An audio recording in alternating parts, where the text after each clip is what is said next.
Okay. Yeah, early 2024.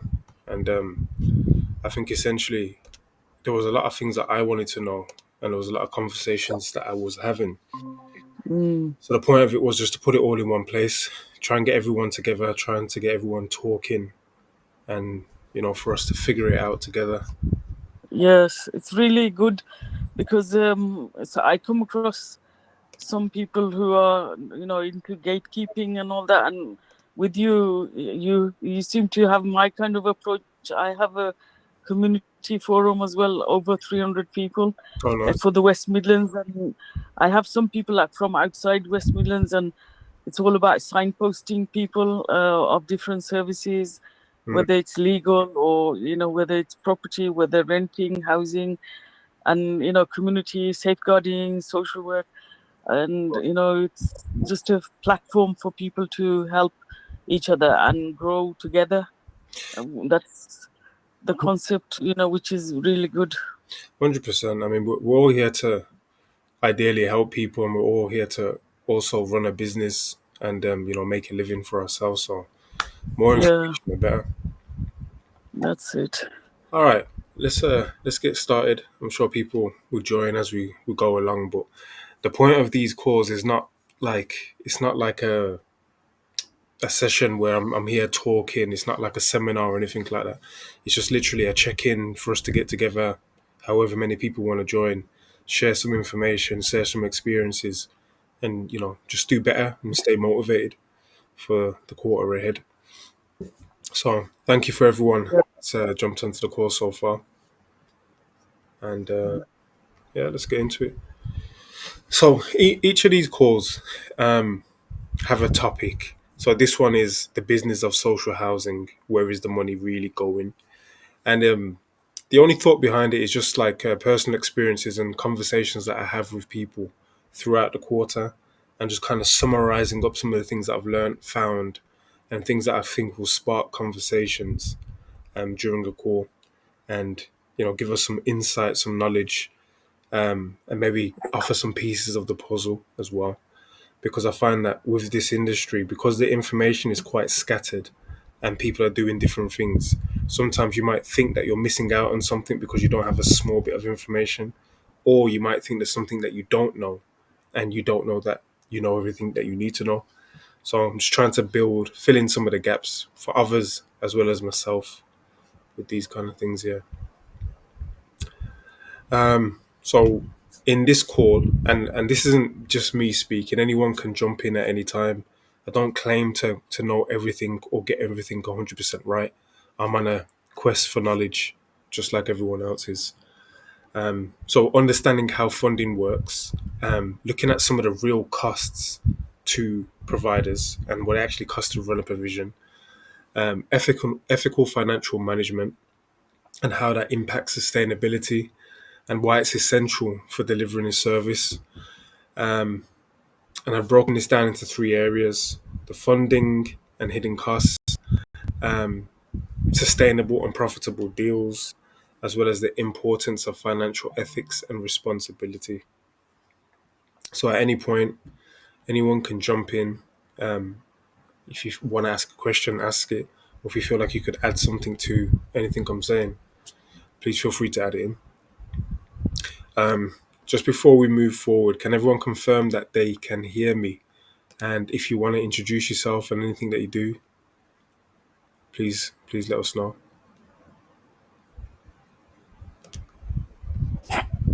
Yes, I can hear you. This is, shall I just say who I am? Yeah. Let us know what you do. Okay, so my name is Najma Begum, and I have worked in Birmingham for 11 years in my frontline social work. I worked my way up to being a manager, went to London, did about 6 7 years in frontline children's team management. Then I went into adult social care policy procedures, and then joint commissioning and older people's hospital service management. Yes. And then I came back to children's. So I did a few years of children's management, and I came back to Birmingham as an agency manager and some of the Midlands authorities. So all in all, I've done nearly 30 years. My age, I'm giving away my age, but yeah. So overall, I've had the frontline social work management experience, and along the way, I did a bit of a pension planning, and I bought my first house at the age of 18. So since then, I've built up a little portfolio of property to rent out and use as a. I've got a small office in Warwick Road, Tisley, and now I'm looking at going into providing domestic violence hostel as a start, first one, and then I may look at children's home using one or two of my properties. And I'm working with another lady. She's in opticians, profession. Her husband and herself. So I'm looking at doing a DV hostel in Birmingham. So we're going through the CIC registration now and opening accounts, and we'll need to get advice probably from yourself, Michael. All the ups and downs of application and different process. So that's why I've joined this group, and I really wanted to say that this group is a wonderful platform, and I really appreciate Michael's time and effort. Hi there, Florence. I'm gonna put you on mute unless you want to introduce yourself. All right, let me just mute Florence there. All right, so let's get into the funding realities. So first of all, the social housing income mainly comes from housing benefit, local authority contracts, and NHS funding. There are other sources of financing and income, but these are the ones that I know, and these are the ones that are quite common. So at the moment, within my provisions, we actually draw down on all three of these contracts. Housing benefit more so for the adult supervision, local authority contracts for the young people, and then the NHS funding will come in when an adult. It could be a child, but for us, my experience is when an adult has a care plan because they have a need that goes beyond what the exempt accommodation rate will cover.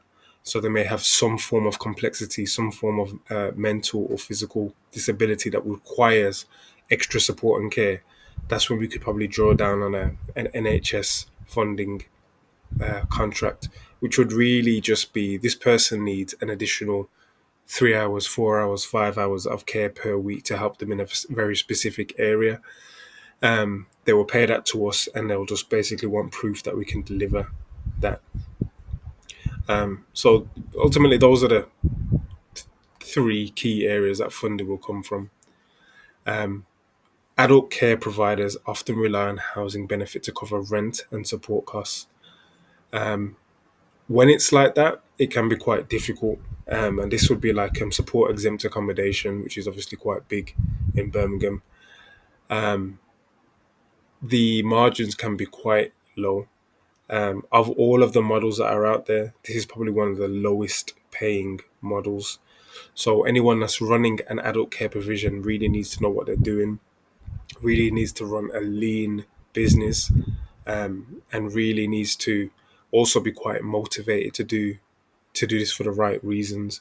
Because in terms of financial reward, I'd probably say it's the least financially rewarding model of care out of all of them, out of most things. And this is something that I've really focused on and like built my experience in. And it's been difficult. It's been hard. I think it's only if you stay small, it can be quite profitable when you are small and you're essentially doing most of the things yourself. But when you get a little bit bigger and you can't do it yourself and you need to bring a team in and the maintenance cost goes up and you know the running costs of the business go up, that's when you really start to feel it, and you have to like push to get to a certain size so that the margins start opening back up again. Children's care placements funded by local authorities. Um, this is I'd break the children's care placements into two categories. One being the care leavers, and the other one being actual full young children care. And I think it's important to make the distinction because care leavers are pay a lot less than the full children's care, like a residential children's home. And the idea is transition into adulthood. So where a young person, we could be looking at an average up and down the UK and Wales of about 5.5 grand per week, and in some cases exceeding 10,000 a week. For care leavers, we're looking something more in the region of £1,000 a week, maybe even a little less in some cases. £2,000 a week would be like a complex case within that space. But anything above that, we would be looking at extreme cases and not something that is highly sustainable. So something around the 1,000 to £2,000 a week mark is reasonable for care leavers, which a lot of people get into because it's a little bit more forgiving than full residential children's homes, and is also newly regulated. It wasn't always regulated like a children's home was. So yeah, that's the children's care placements. NHS funding supports clinical and healthcare integration in the care. So, like I said, especially with the adults with medical needs. So, it could be that someone has a unique illness that requires support to help them to live, or need help administering medication or something of that need. Realistically, if it gets to the point of someone needing to be cared for, as in washing, bathing, and being to be fed, to be medicated, then really we should be looking at CQC registration. But anything short of that, where they just need extra support, then yeah, NHS would help with that funding. But providers also need to plan for the hidden costs when running any provision. And I think this is where a lot of the money is lost within this. So we're speaking about the numbers on one side, and in some cases they can be big, but it's very easy to forget about the business of the care and fall short by not watching that side of things. So, for example, vacancy periods or voids, that's when a room is empty, a bed space is empty, and if you are creating a budget that takes into account all the rooms being filled and all things being well, the minute a room becomes empty or a void appears, we now have a situation where all of those numbers are thrown off. Just within any kind of housing business, we have to consider a vacancy rate of around 5 to 10% annually. So that should be included as even a cost within any budget to ensure that that is being accounted for. And I've at times seen occupancies drop to like 60, 70%, especially within the adult side of things, because for us, the ethics of the business is quite big for us. And placing people that we know are not the right fit for a house is a big no no for us, which ultimately means we're not making money when those beds are not filled. And because we won't just fill them for the sake of filling them, we have to be ready to eat that cost, which can be quite detrimental at times. But it's also detrimental putting the wrong person in the house that could essentially disrupt other residents and essentially lead to bigger problems. Compliance cost, compliant costs. So we've got like training, quality assurance, potential fines. For us in the adult social services space, it wouldn't necessarily be a fine, but it could be a clawback. There are times when we've delivered the care, we've offered the service, and the council will turn around and say that they're not happy with it, or they don't feel like it's sufficient to warrant them paying for the service. So even if we end up getting the money back or unfrozen, we've still got to go through the process of complaining, pushing back, sending in more proof, more evidence, and that whole time. the money that we was originally paid for them has been clawed back. So even that we have to have a contingency for, that there may be some time where money that we were expected to be paid either isn't paid or is taken back, and this can be quite significant.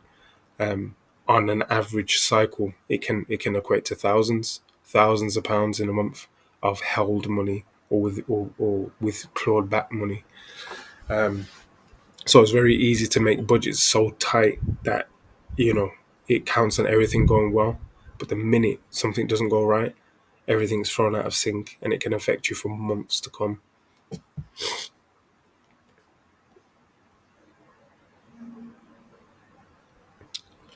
Another thing is maintenance and refurbishment expected expenses. I think when I was first starting out, I definitely underestimated the cost of refurbishment, and especially when you get to a point of scale. With us, we're about we're just shy of 150 bed spaces at the moment. It does actually fluctuate depending on which rooms are active and how balanced a house is. But if we have 150 bed spaces, that's 150 people moving in, moving out, people living and wear and tear on a property. You can imagine every week, every month, we're changing something of significance. We're changing a few beds, we're changing a few carpets, um, we're fixing sinks, we're fixing taps, we're replacing white goods. All of these things, sometimes we can't budget for. We can have an allowance for it, but we can't fully determine what's going to go at what time. There's been times when, in the space of 3 months, we've changed three fridges and three washing machines. So having a maintenance budget is important, but even also having some flexibility that it can even be worse than that. So what I would say is, if the maintenance budget isn't met and we have good months when it's quiet, we would still keep that money in a pot and just basically save it up, knowing that at some point something may go that is outside of the budget. And then something that I touched on previously, the delays in payments from commissioners and authorities can create serious cash flow challenges, especially for smaller providers without substantial reserves. And I would argue that it doesn't even need to be a smaller provider; it could be a larger provider that does have the reserves and just has to take the hit. But in any case, that money was supposed to be going somewhere else, or potentially was allocated to actually improving services rather than just maintaining services. But I think sometimes when we're working with the council and the government, they're so big that there is no one to police them. So you can definitely be in a situation where, through no fault of your own, money is held back or delayed, and you've just got to work with it. In some cases, it's been like 6 to 12 months before we've been paid for residents, and we've just had to figure it out and find a way to make it work.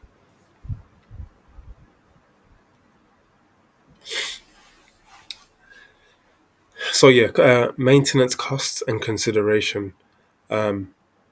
Obviously, maintenance is essential to keeping properties safe, compliant, and comfortable for residents, and it represents a significant ongoing expense. I think it's very important that you have a key database of tradesmen that you know, like, and trust, that will understand the business and be able to work for a fair price over a long period of time. It's not about a lot of short term relationships, but it's about finding good people and locking them in. Common maintenance tasks such as plumbing, electrical repairs, general building upkeep, fire alarms, emergency lighting checks, decorating, gardening maintenance, as well as the reactive repairs. Someone's broken something and now we've got to fix it. All these things are constantly ongoing. Even even down to the aesthetics of a property matter. One for the resident, but also from a compliance and an auditing standpoint. We regularly have checks from registered providers that we work with, social workers, council themselves, and even if they see gardens overgrown and messy, it doesn't send out the right picture, and we may be asked to tend to these things. Even if we had it booked in, um, we try to make sure that when we know we're going to be inspected, we treat it as a priority, because unfortunately, whether we think it's reasonable or not, um, representatives of the council, representatives of these housing associations, they have their own book, they have their own measurements and KPIs that they want to adhere to, and they just want it perfect as much as possible. Many providers use all-round handymen and multi-skills trade people to cover these tasks efficiently. Typically, day rates range between 180 and 220, and for that, we'd be expecting someone highly skilled to be able to deliver most of our maintenance on a daily basis. At the moment, for 150 bed spaces, we're looking at a highly skilled tradesman three 3 to 4 days a week, and that normally keeps things at bay. Um, Preventative maintenance is also vital to reduce emergency repairs and keep tenants satisfied. But that's not always possible. Sometimes we can only work with being reactive and having good systems to basically track how long a job's been on the board for and prioritize as much as possible these jobs.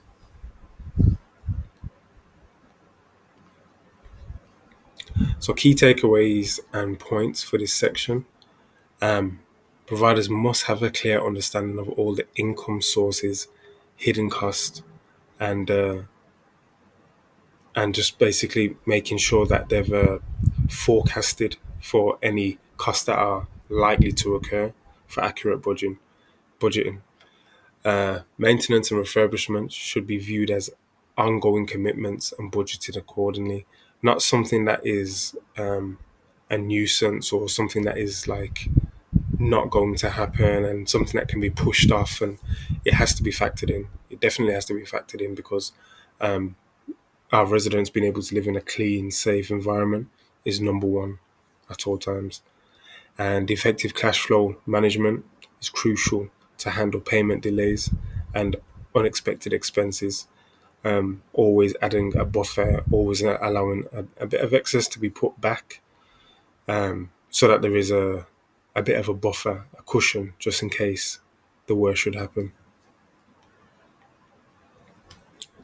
Does anybody have any questions or anything to add before I go into section two? Yes. Hmm. Um, yeah. So if we're opening a DV hostel for about four-bedded hostel, what sort of reserve do you think we should have, like, with an opening balance, taking into account what you were saying about the delays in the council paying up? For say, should we have about 6 months running cost with the utilities and rents? Okay, let me ask this. The DV hostel that you want to set up, Yeah. how will you be setting it up? What provision will you be going under? To me, we have DV hostels and we set it up under support exempt accommodation. Would you Okay. looking to do it that way or another way? Yeah, the exempt option would be good, but isn't there a requirement for the exempt to be less than 3 rooms, or can it be exempt if there's 4 bedrooms? Yeah, so with exempt, you can have one room, you could have 20 rooms. Oh, okay. I'm not fully sure about the exempt criteria, but I was aware that if you do have anything above 3, you have to get the HMO compliance, and even if it's 3 or less, you gotta get all the HMO regs in place for the lighting, smoke alarms, and all fire doors and all that. But yeah, the exempt one, I might need a bit more clarification. So yeah, is there a different rate for the exempt per room, and if it's the other alternative? Okay, so what I would say is you should be understanding what the exempt is. The rate Yeah. that you're looking at is about 1,000 a month. on the exempt rate. Okay. Um, but based on my own experience, this is the best way to do it. Um, Okay. it's not the most difficult to get the exemption on a property, and you can also work with a registered provider to fast track that process, where O- they will take a cut to allow you to work underneath them. Anything under 6 bedrooms should not require a license. Okay. Anything 6 bedrooms and up will require a license on the property. Anything below you'll be exempt from at this time. Is it the license for a HMO? Yeah, six and up, Okay. you're gonna need a license for a HMO. Um, but Is that for the Birmingham Council? that's for Birmingham Council. Yeah, Okay. would you be operating in Birmingham? Yeah. Yeah, I The think property. Yeah, it's in Birmingham. yeah, exempt accommodation is the best way to go. It's the simplest way to get started. Okay. What about additional support? I heard it could be like 1,300 per person per month. Is that for additional counseling and therapy being offered? Is that, or is 1,000 just like a base rate? Yeah, I would say 1,000 is the base rate. It is possible to get more. That would just depend on if you're direct with the council and you're negotiating, and which Okay. register provider you work with. So each register provider has different rates that they pay, or they have negotiated themselves with the council. Yeah. What's the disadvantage of going direct? Disadvantage of going direct. Time scale. Is it the delays in getting approved or being an RSL? Yeah, so I would say delay in getting approved because you're not as big as them and you're not known to the council like an RP. They may ask you more questions. They may ask you to prove yourself more than them. And there can be a lot of back and forth. So I know someone that's gone direct and it took them a year to get the property signed off. Really? Wow. Took them a year and they was actually running the property as well. Because before you when you apply to the council Mm, directly, you need to have the property and have it running. mm. So that's the only Yeah, so do you not risk being seen as doing things without license? No, what's it's like a chicken and egg situation. My associate has spoken to Birmingham City Council and they did say that you have to be running it. You have to show that Mhm. you've got existing clients there. So it's not going to be seen as you're breaching anything because you're in process. No, To apply. Yeah. you do have to be careful. So put like this, Mm, if you had a property that needed licensing, mm, you'd still need to have the license. But in terms of delivering support to people, mm. essentially you could have a house right now and have someone in there that was kind of vulnerable and deliver support to them. Whether or not you're paid for them is a Okay. is a different situation. So as long as you're not doing some form of registered care, support Mm, accommodation is unregulated. okay. So you wouldn't be breaching anything, offering support and care to someone Okay. as long as it wasn't a regulated service that you were trying to deliver. Okay. Yeah, but it is a chicken and an egg situation, and I guess the chicken comes first, the whole thing comes first, Mm, and then after that, you'll benefit from it. But it can be a fight if you are going direct. That's why I would probably say for someone just starting off, reach out to the likes of like the Concepts, the Reliance, the Windrush, mm. work underneath them, and then once you're comfortable with one or two, then you Yeah. can go down. For Birmingham, I think Wait is one, and Roshni as well. They do supported accommodation, I think, Okay. yeah, for domestic violence. Have you heard of Wait?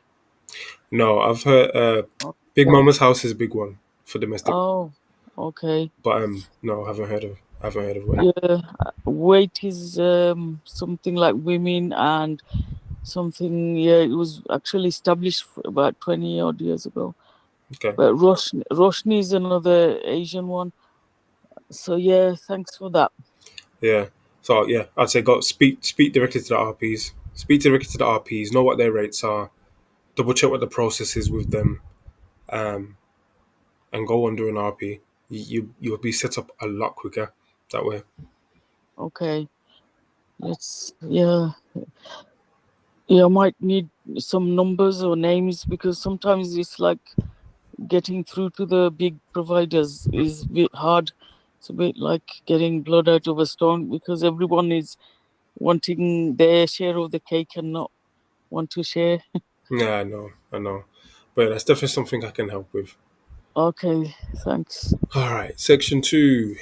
So financial sustainability means looking for the initial rent or contract. Looking beyond the initial rent or contract amount. Um, so we're talking about sustainability in deals and long-term profitability.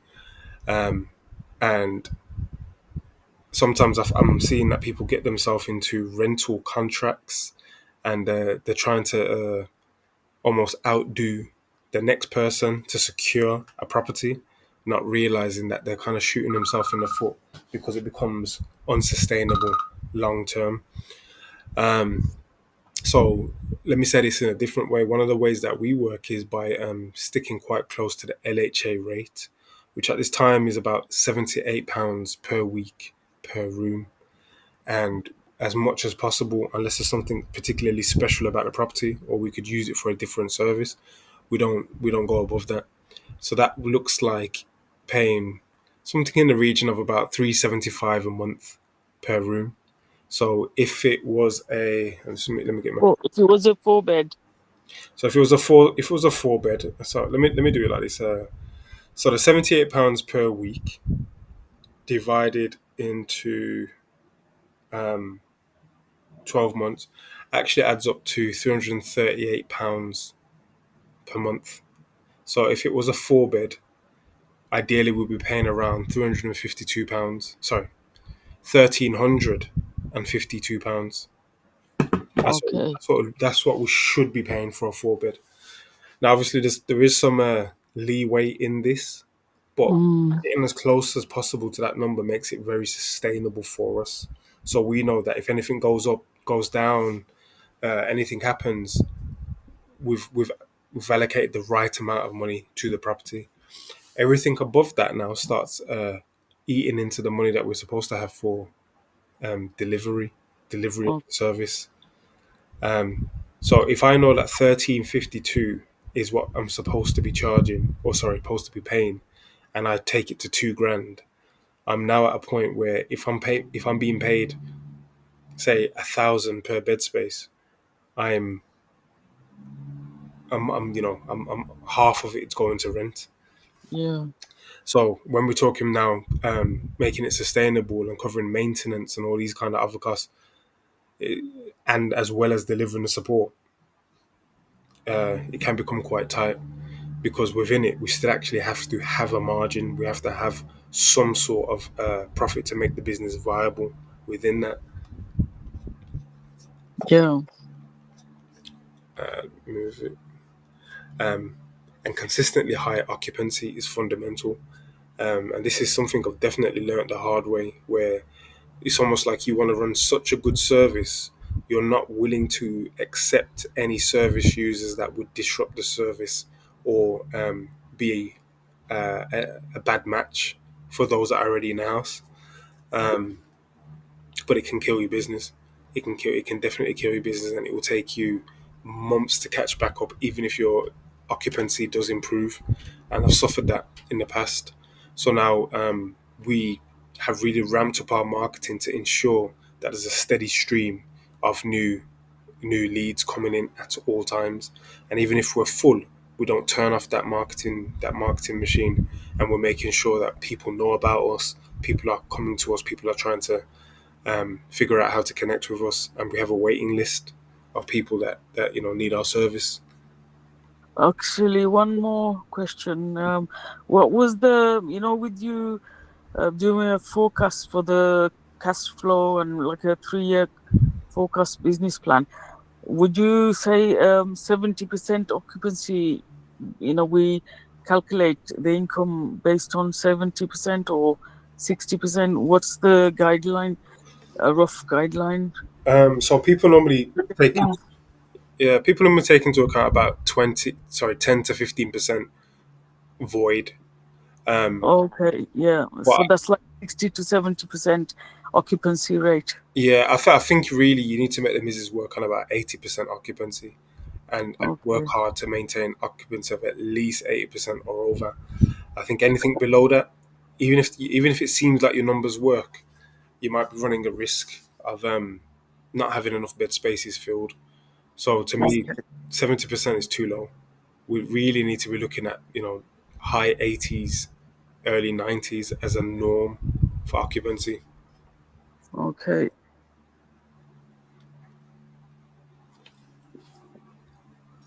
So again, touching on sustainability, staff retention. For me, I've got staff that have been with me for about 4 years now. Um, but I've also had a lot of staff come and go. And unfortunately, I think it's just within the care sector, it does kind of run people red, where they come in, they do a good job for a short amount of time, and then they get burnt out and want to leave. And also, a lot of people look at it as a bit of a stopgap. It's not something that, unless they're serious about going through it like yourself and getting to a high level, um, some people just see it as a job for now. So that means when that Yeah. gets hard, they're ready to leave and find something else that's a bit easier. Yeah.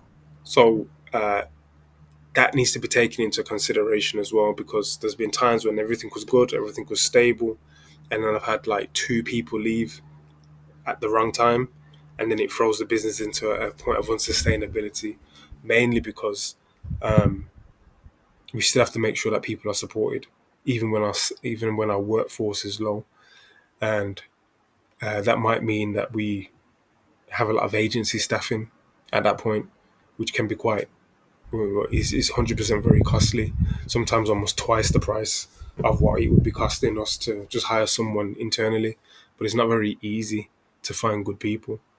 So investing in people, investing in the workplace to make sure that people feel motivated to come into work is important, and there should be a budget for that. Yeah. Yeah, financial transparency and regular audits help and build confidence with commissioners and partners. I would say that this is probably a little bit more important at the higher levels of care, so maybe Ofsted regulated children's care, because they need to see the viability. They need to know that when they place vulnerable people with us, young or old, that we're not going to disappear and that we're going to, continue to be able to deliver this service far into the future, or else it builds an unstable environment for those that have been entrusted with our care. So regular audits, regular internal audits, making sure that we're on top of what we're supposed to do, and also the financial transparency with the commissioners themselves. This could just be with our end of year books that we put on companies' houses, making sure that we posting it on time, making sure the numbers are honest, transparent, and reflect strength in the business. But you only get that from planning and making sure that you understand and you're on top of your numbers. And because they do look at these things. And if you're a business and you're showing a poor financial history, when they check this, it doesn't give them confidence to place with you, because it looks like you may close down at some point. Strong and open communication with commissioners as well enables providers the ability to negotiate contract flexibility. So there's been times when I've been able to, within reason, ask for more money, because the providers knew that when they come to us, they're going to get the service that they need. And we may not have been the cheapest one, but we've proven ourselves in our ability to deliver care. And also, there's been times when they've asked for more than we believe that somebody needed. At like an unrealistic level of care. So we've had to make them know, like, if you're going to place with us, you also need to know that we have limitations too, and we're not going to set ourselves up for failure by trying to tick all the boxes that you've put forth. So let's have a reassessment of this, making sure that the person is supported, but it's also realistic in a way that we can actually deliver it. So it also goes both ways. like that. Um, Prudent providers engage in scenario planning, modeling possible occupancy drops, and funding cuts between 5 and 10% to prepare contingency plans. So one of the things that we've learned over time is certain things are quite seasonal. Um, a, a small example is we find that in the winter months, people need accommodation more than in the summer months.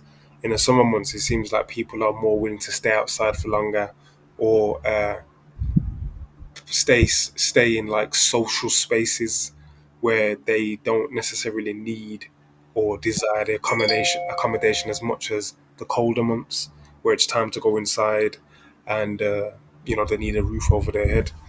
So seasonally, we prepare for lower occupancy during the summer and higher occupancy during the winter. But these are the things that take time to understand and see the signs and see the patterns. Um, Next is investing in staff training and service quality. We find that by continually looking at how staff are delivering information to residents, um, we can make tweaks and we can make changes to train them in customer service, essentially. A bit like when you go to a supermarket and they tell the people in the till to smile, and ask somebody how their day were or day was, and or like when you work into a shop and they've got someone at the front of the store doing the greeting.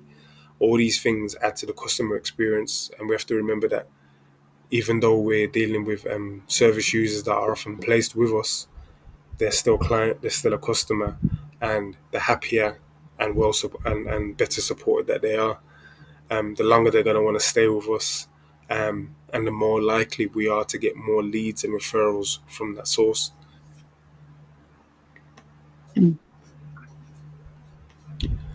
So key takeaways: high occupancy and low staff turnover are foundational to financial and operational health. I think these are the two things that really drive the business. We need people in the bed spaces because that's where the money comes from, and we need people to be supporting these people in the bed spaces, because that's how we make it sustainable. I would say out of everything, if these two things fail, it's a problem. If we get these two things right, and everything else was messy, but we kind of got through it somehow, we'd have a better outcome. But if any one of these two things fail, it's a problem. Transparency and communication with commissioners underpin long-term success. Um, so we continually develop a database of housing officers, care providers, charities, um, uh, council members, to just make sure that they know about us and to make sure that we know them on such a personal basis that they can call us at any point, to the point where there are times when there's disturbances in properties or a complaint might be made to the council about a property. But if they know us, there are times when we might just get a call asking us about it. And because they know of us and what we do, they'll just say, listen, please just sort it out, tidy it up, and send us some proof that, this issue is no longer a problem. We'll save time from having to come out and investigate. We know you guys, we know you're good. So, we don't feel like we need to take it to that level. And that's the kind of relationship that you want, and, you should be working towards. Um, and then scenario planning as well, whether it's understanding patterns in the business and in the seasons, to just literally having a situation in your mind and saying, if this happens, are we ready? Are we ready to handle it? I remember there was a time when even when we're talking about expansion, and if a landlord came to me today and said, oh, I have 100 bed spaces for you, there was a time when I wasn't confident that I could handle it, and I needed to be honest about it so that I would know to even just say no to opportunity, because it's not about sometimes saying yes or dealing with an event, but it's also knowing what can you handle, and what's reasonable for you to take on at this time. Are you being realistic in your growth? All right, so just the last section to finish off. If you have any questions, please let me know before we go into that one. Okay. So investing wisely, provider responsibility, and financial ethics. So, ethical financial management is the foundation for a sustainable care business. Um, I think w- with the nature of what we're doing, we have to remember ethics in all aspects of the business. And ethical financial management, to me, an example of it would be not pulling money that is necessary for the business out for financial gain, um, even if it means me earning a little bit less than I would like to. Um, it's all about sustainability of the business and making sure that the business can carry on, um, regardless, because it's not a business that is just about the profit. It's a business that actually serves people and people rely on to live an independent life. So always remembering that if this business fails or if I put extra strain on the business or anything like that, it's going to actually impact lives.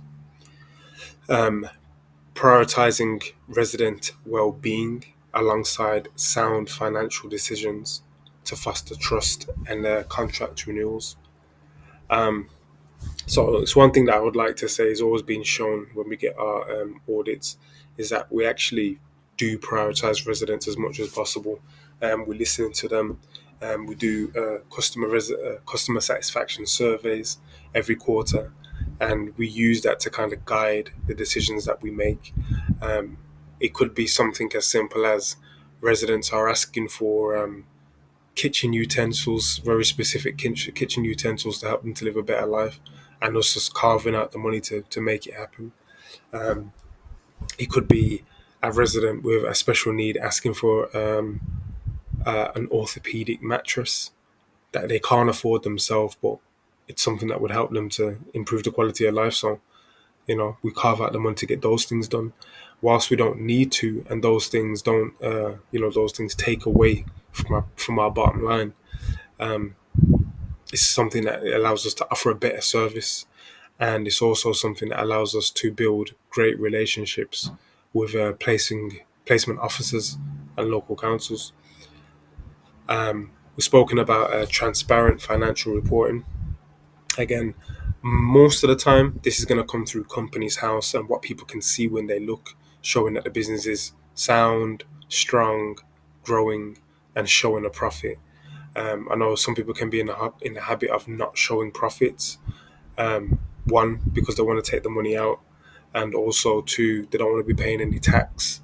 Um, and whilst this is not it's not an unusual thing, from a local authority or commissioner standpoint, not showing any profit over the years can can go against the provider, because it looks like it's not sustainable, and it will plant seeds of doubt in the commissioner's mind.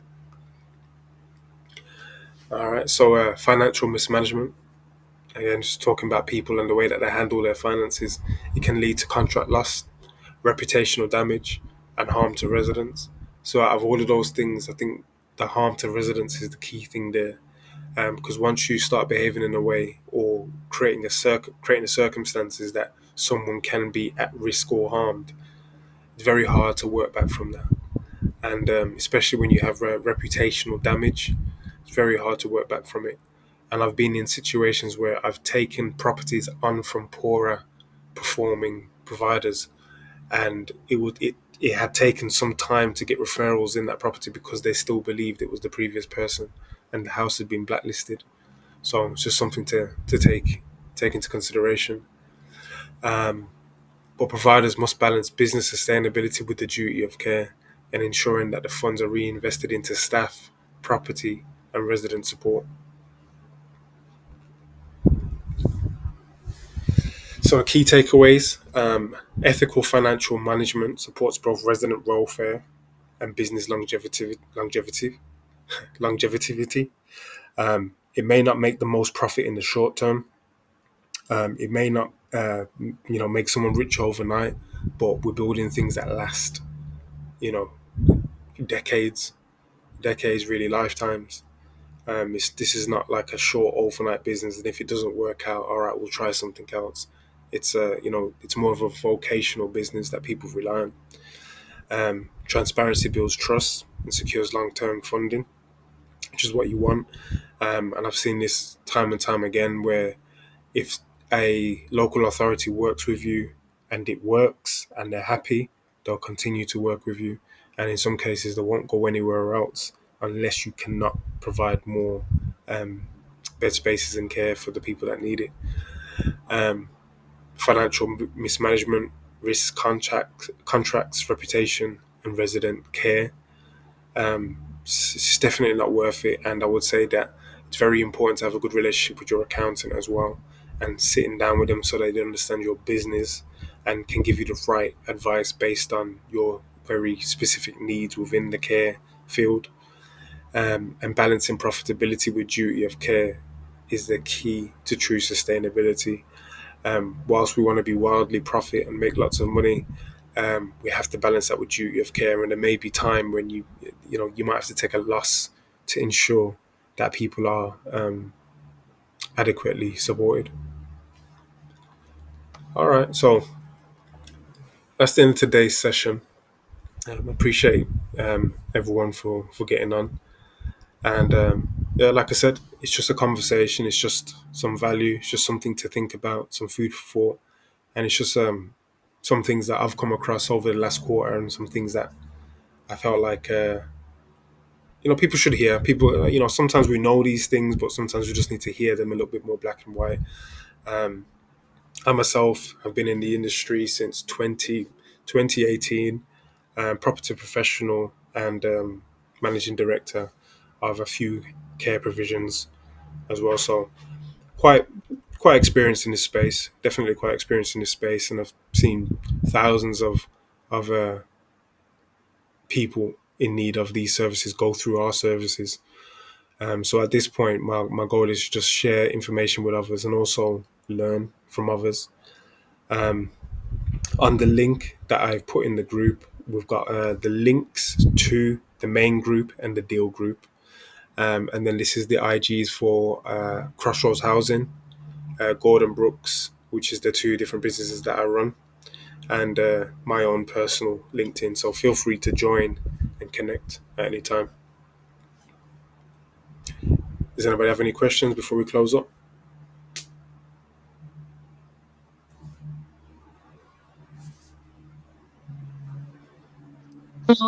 Sorry, I was wondering if you could share it as the links you sent in your main group, Yeah. so we can like and share your IG groups, Yeah, because yeah.